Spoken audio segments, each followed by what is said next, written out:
On voulait pouvoir montrer aux gens, à nos clients, notre métier vu de l'intérieur, c'est-à-dire une interaction avec les vignerons, avec des restaurateurs, le monde du vin vu de l'intérieur, comment est-ce qu'on sélectionne les vignerons, comment est-ce qu'on sélectionne les cuvées. Le principe de mon travail, c'est d'aller chercher des histoires, mais en partant des gens que je rencontre.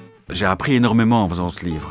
Je pensais bien connaître le vin, et donc en partant de cette idée de vouloir à la fois intéresser le lecteur, mais également de m'intéresser moi, j'ai découvert tout un monde que je pensais connaître et que je ne connaissais pas, finalement pas très bien, parce qu'on a passé énormément de temps chez les gens. Et une chose qui m'avait vraiment fort intéressé, c'est quand il a parlé du clos de l'Écholier. En fait, ce clos-là où on marche, il l'a vu le jour où il est arrivé avec sa femme. Il voit ça, le clos donc qui remonte au XVIIe siècle, il regarde, il n'a pas encore vu la maison où il va habiter et il dit à sa femme, un jour ce clos je te l'offrirai. On a vraiment pu assister là au travail de fourmi qui se fait dans un grand château comme ça. Tout se fait à la main, tous les transvasements de barriques d'une barrique à l'autre se fait à la main, à la mire, à la bougie.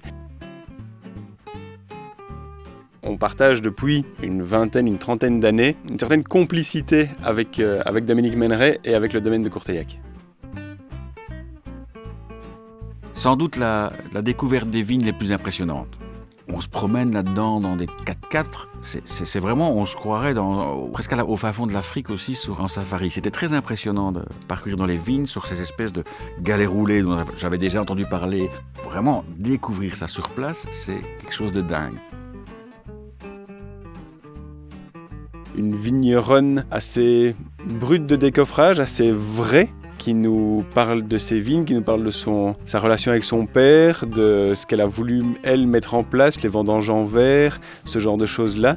Et puis on part en cave et on déguste quelques vins aussi, les vins qui étaient vraiment à l'image de la vigneronne, assez brutes au départ et puis qui doivent pouvoir s'assouplir avec le temps. On a rencontré Bettina Burklin von Koratz, qui nous a vraiment expliqué aussi toute sa relation à la terre, à la vigne, au vin, aux différents terroirs et son arrivée à la biodynamie, le terroir qui est traité de la même manière que ce qui se fait en Bourgogne.